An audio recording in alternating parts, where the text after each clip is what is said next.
10월 27일 저녁 인천 송도 컨벤시아 이머로 전국 투어의 한복판에서 빈에서는 마이크를 쥔 채 짧게 호흡을 멈췄다.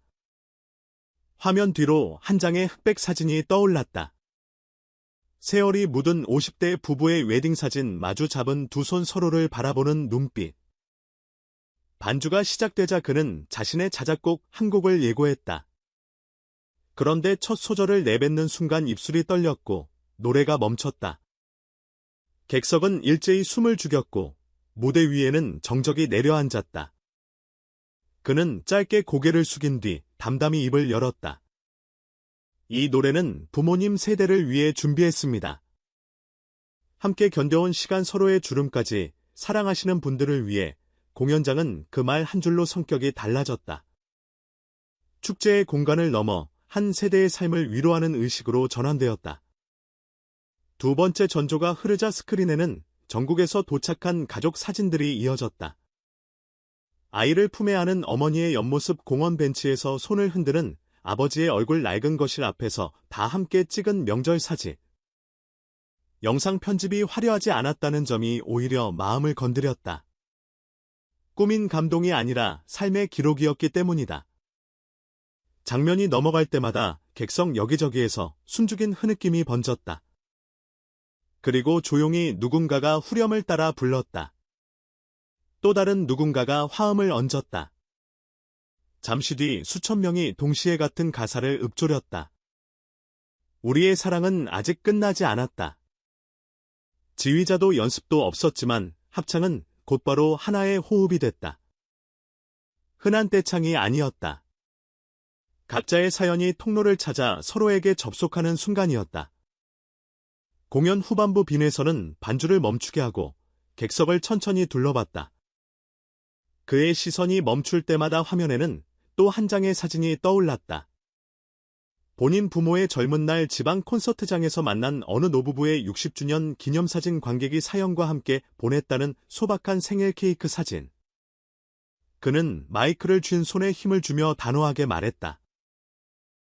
어머니, 아버지, 그리고 이 시대 모든 부모님께 오늘의 무대를 드립니다. 그 말은 발표나 멘트가 아니라 기도에 가까웠다. 과장된 제스처 없이 무대의 한가운데 서 한 사람이 다른 세대에게 마음을 건네는 방식이었다. 현장 반응은 즉각적이었다. 장내가 환호로 가득해도 이상하지 않을 순간이었지만 관객들은 소리를 높이기보다 조용히 따라 불렀다. 누군가는 눈물을 훔치면서 누군가는 손을 꼭 쥔 채 어깨를 들썩이며 성량으로 압도하는 공연이 아니라 감정의 밀도로 가슴을 누르는 무대였다. 몇 초 길이의 침묵이 어떻게 울림으로 바뀔 수 있는지 그 정답을 보여준 장면이었다. 빈에서는 노래의 고조부를 쥐고 흔드는 대신 가장 깊은 지점 직전에 숨을 눌렀다. 바로 그 멈춤이 객석의 이야기를 끌어올렸다. 관객들은 그 공백 속에 자신의 엄마, 아빠 혹은 지금 곁의 가족을 불러냈다. 침묵은 무대 기술이 아니라 공감의 장치였다. 공연 직후 온라인은 이 장면으로 도배됐다. 사진 한 장에 집이 떠올랐다. 그의 목소리는 노래가 아니라 위로였다. 같은 문장들이 줄줄이 올라왔다. 특히 부모 세대 관객들의 반응은 단단했다. 우리 아들도 저 나이인데 부모 마음을 어떻게 이리 잘 알까라는 댓글이 공유됐고 샵사인 빈에서 가족의 노래 같은 해시태그가 빠르게 확산됐다. 단발성 유행과는 결이 다른 움직임이었다.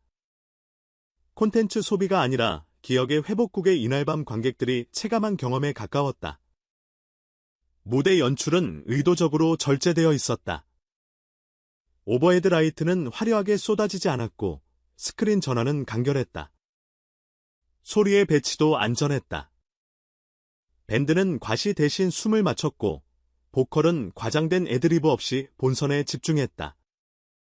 그 결과 메시지는 정확하게 전달됐다. 부모 세대의 사랑과 희생이라는 보편적 주제를 거창한 서사로 포장하지 않고 관객 저마다의 일상으로 흘려보내는 선택.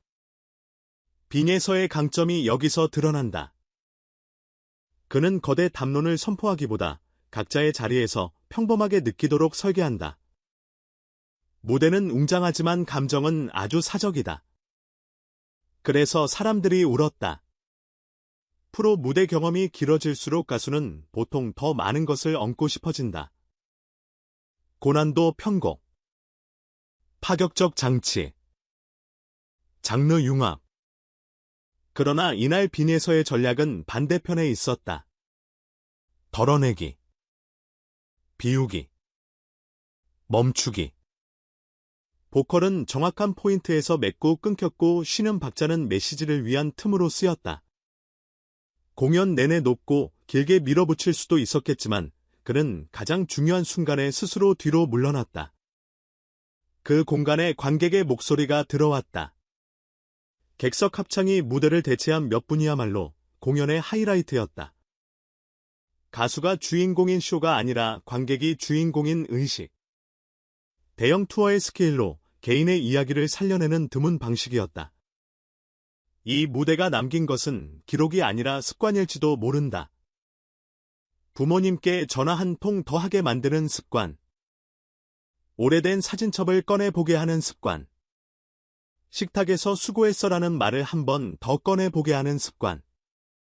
공연장의 열기가 사라지고 조명이 꺼진 뒤에도 남는 것, 그게 진짜 공연의 힘이다. 이날 송도에서 그 힘은 다시 확인됐다. 빈에서는 자신의 히트곡을 완벽하게 소화하는 대신 관객의 삶을 소환하는 선택을 했다. 그 결과 사람들은 노래를 듣고 나간 게 아니라 노래를 의들고 나갔다. 평론의 언어로 정리하면 이렇게 말할 수 있다. 그는 트로트 발라드라는 장르적 경계 위에서 보편 감정의 플랫폼을 구축했다. 스토리텔러로서의 자기인식, 무대 연출의 미니멀리즘, 관객 참여의 설계, 그리고 메시지의 사회적 접점. 네 축이 맞물렸다. 특히 침묵과 사진이라는 최소 도구로 최대의 공감을 끌어낸 방식은 향후 대형 공연 연출의 교본으로 회자될 만하다. 자극 대신 공백을, 과시 대신 공감을 택한 선택은 음악 산업 전체에도 시사점을 던진다. 큰 소리가 아닌 깊은 소리로 채우는 공연의 가능성 말이다. 그렇다고 이날이 눈물만의 밤은 아니었다. 그는 후반부 세트에서 특유의 담백한 미소와 여유로 분위기를 다시 밝게 끌어올렸다. 관객과 문답을 주고받으며 오늘 집에 가면 꼭 전하고 싶은 한마디가 생겼으면 좋겠다라고 덧붙였고, 엔딩 직전 마지막 소절을 다시 한번 관객에게 넘겼다. 환호는 컸지만 누구도 그 여운을 깨지 않으려는 듯 박수는 길었다. 덕분에 공연장은 오랜만에 조용한 퇴장의 미덕을 회복했다. 공연 바깥 굿즈라인과 포토월 앞에서도 사람들은 목소리를 낮췄다. 누군가는 부모님 사진을 휴대폰 바탕화면으로 바꾸었고, 누군가는 메시지 앱에 오늘 문장을 꺼내들었다. 임의로는 타이틀이자 선언이다. 그러나 이날 송도에서 확인한 빈에서의 정의는 화려함보다 성찰에 가까웠다. 누군가를 위해 노래하는 사람. 누군가의 이야기를 대신 불러주는 사람. 그리고 적절한 순간에 자신을 비우는 사람. 그래서 그의 무대는 단순한 만족을 넘어 실천으로 이어진다. 음악이 사회적 언어가 되는 방식이다.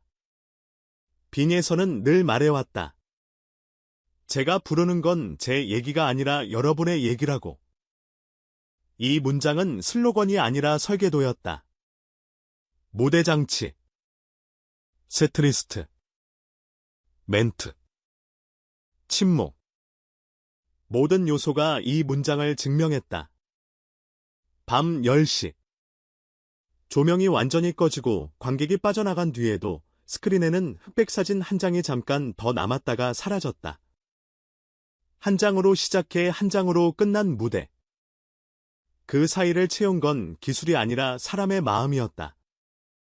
노래를 멈춘 단 한 번이 오히려 가장 큰 소리로 남았다. 그 소리는 이렇게 들렸다. 사랑은 끝나지 않는다. 그 문장을 가슴에 넣고 사람들은 집으로 돌아갔다. 그리고 아마 누군가는 그날 밤 아주 짧은 전화를 걸었을 것이다. 엄마, 아빠, 공연 보고 왔어요. 고마워요. 공연은 끝났지만 노래는 그렇게 각자의 일상에서 계속되기 시작했다.